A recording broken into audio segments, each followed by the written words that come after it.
Hello दोस्तों, नमस्कार। मैं हूं ब्रजेन और आइए शुरू करते हैं बाल मनोविज्ञान का अगला लेक्चर। और इसमें मैं बात करने वाला हूं थॉर्नडाइक के एसआर थ्योरी के बारे में। दोस्तों, थॉर्नडाइक की एसआर थ्योरी जो है ये आपकी परीक्षा के लिए बहुत महत्वपूर्ण है। और क्या है इसमें, किन बातों का उल्लेख है, इसे मैं आपको ये फिगर के माध्यम से क्लियर करना चाहूँगा। दोस्तों, एस का मतलब है स्टिमुलस, जिसे हिंदी में उद्दीपक कहते हैं। आर का मतलब है रिस्पॉन्स, जिसे अनुक्रिया कहते हैं।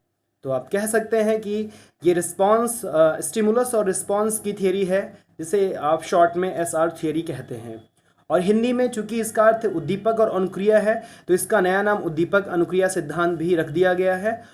और इस सिद्धांत का जो एक्सपेरिमेंट है दोस्तों, वो बहुत ही इंटरेस्टिंग है। आप अगर यहाँ पे देखें फिगर से, तो मैंने यहाँ पे आपके लिए फिगर ड्रॉ किया हुआ है, जो मैंने प्रयास किया और थोड़ा ठीक ठाक बन गया है। दोस्तों, इसमें मैंने दिखाया, आप जानते हैं कि एक्सपेरिमेंट क्या है। एक्सपेरिमेंट दरअसल ये है कि थॉर्नडाइक ने एसआर थियरी को स्पष्ट करने के लिए एक भूखी बिल्ली पे प्रयोग किया है।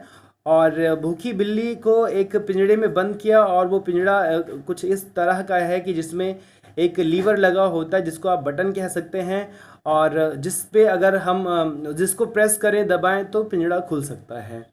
तो भाई, भूखी बिल्ली है और उसके सामने जब एक मछली या मछली का टुकड़ा रखा जाता है, तो चूंकि ऑलरेडी वो भूखी है, उसे भोजन की तलाश है, तो भोजन को देख करके वो जो है प्रयत्न करना शुरू कर देती है और प्रयास करना शुरू कर देती है। और आप जानते हैं कि प्रयत्न करने के दौरान वो पिंजड़े को काटती है दांतों से, पंजे से उसको प्रयास करती है धकेलने का।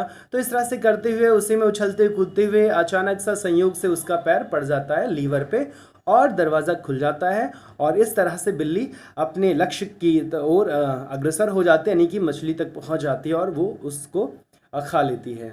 दोस्तों, ये तो हुआ इनका प्रयोग। और इसमें अब बात ये करें कि शुरुआत कहाँ से हुई, तो थॉर्नडाइक कहते हैं कि सबसे पहले स्टिमुलस की ज़रूरत हुई। भूखी है, ठीक है, और जब तक उसके सामने भोजन नहीं आएगा, तब तक वो बाहर निकलने का प्रयत्न नहीं करेगी।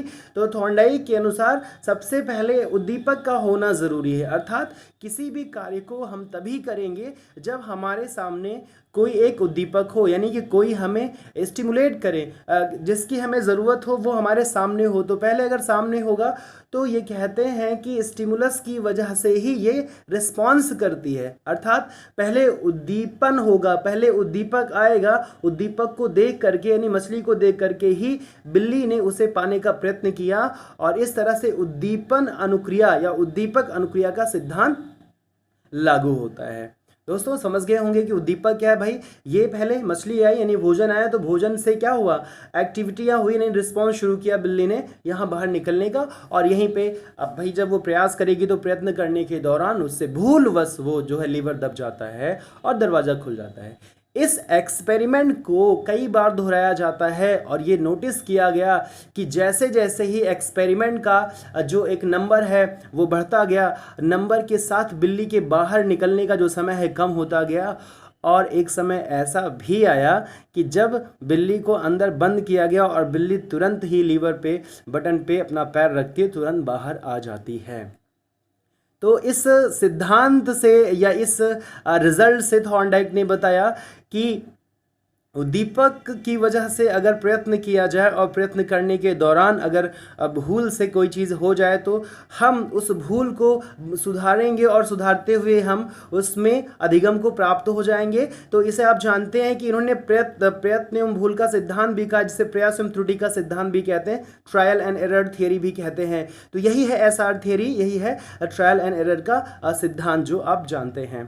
दोस्तों, इसे संबंधवाद का सिद्धांत भी कहा गया है, क्योंकि यहाँ पे स्टिमुलस और रिस्पांस के बीच एक संबंध बन जाता है, एक बॉन्ड बन जाता है, जिसे आप बॉन्ड थियरी भी कह सकते हैं। तो ये कह रहे हैं कि भाई, उद्दीपक और रिस्पांस के बीच एक बॉन्ड बन जाता है, और उसी बॉन्ड की वजह से बिल्ली दोबारा, तिबारा, चौथी बार, या फाइनली वो उस बॉन्ड की वजह से ही फाइनली जाकर के लीवर पे वो पैर रख करके बाहर आ जाती है।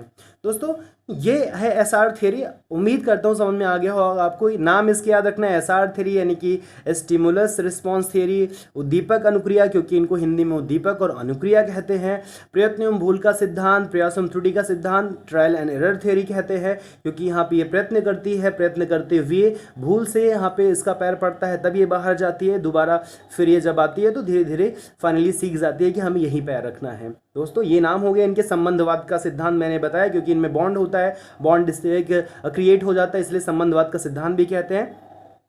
दोस्तों अब इसका शैक्षिक महत्व क्या है, मतलब कि ये हमारे बच्चों पे या लर्निंग में कहाँ कहाँ किस तरह से योगदान देता है, इसकी बात करें तो सबसे पहले तो बताते हैं थॉर्नडाइक कि इससे बच्चों के अंदर आदतों का निर्माण हो जाता है।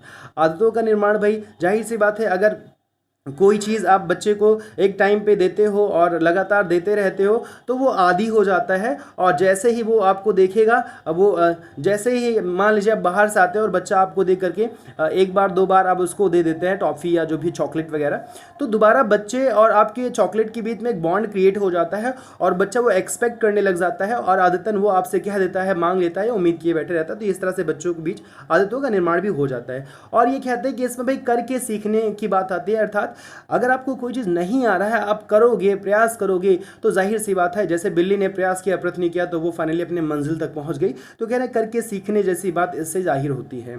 निरंतर प्रयास, वही चीज़ है भाई कि अगर आप किसी चीज़ को सीखने के लिए निरंतर लगातार प्रैक्टिस कर रहे हैं, अभ्यास कर रहे हैं, तो फाइनली कोई ना कोई रिजल्ट तो आउटपुट आना ही आना है।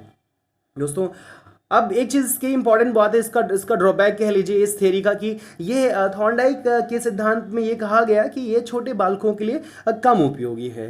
क्यों कम उपयोगी है? क्योंकि इसके पीछे लॉजिक या रीज़न दिया जा रहा है। क्योंकि आप जानते हैं कि भाई अगर हम प्रयत्न कर रहे हैं, प्रयत्न करने से भूलवश कोई हमसे गलती हो गई, तो गलती को सुधारने का जो काम किसका है भाई? गलती को सुधारेगा मस्तिष्क, यानी कि इंटेलिजेंस एरर को फाइंड आउट करता है, ट्रैक करता है, उसको सॉर्ट आउट करता है। तो भाई अगर जो है छोटे बालकों के अंदर उतनी मानसिक क्षमता नहीं होती है, उतना उनके अंदर माइंड नहीं होता है कि वो की गई भूल तक जाएं और की गई भूल को सुधार करके वो आगे सीख सके। तो ये कहा गया कि छोटे बच्चों के लिए उतना उपयोगी इसलिए नहीं है क्योंकि छोटे बच्चों के अंदर सामान्यतः बड़े बच्चों की अपेक्षा माइंड कम होता है, और इसलिए की गई भूल का सुधार करना छोटे बच्चों के क्षमता से थोड़ा बाहर होता है। और बड़े बच्चों में या हम लोगों में क्या है भाई, हमसे कोई भूल होती है तो फाइनली हम उससे जाते हैं और एक बार रिव्यू करने के बाद या एनालिसिस करने के बाद हम फाइंड आउट करते हैं कि हाँ यहाँ गलती हुई थी, और इसको इमीडिएटली हम उसको शॉर्ट आउट कर लेते हैं। दोस्तों इतना ही है थॉर्नडाइक का एसआर थ्योरी, जो बहुत ही आसान है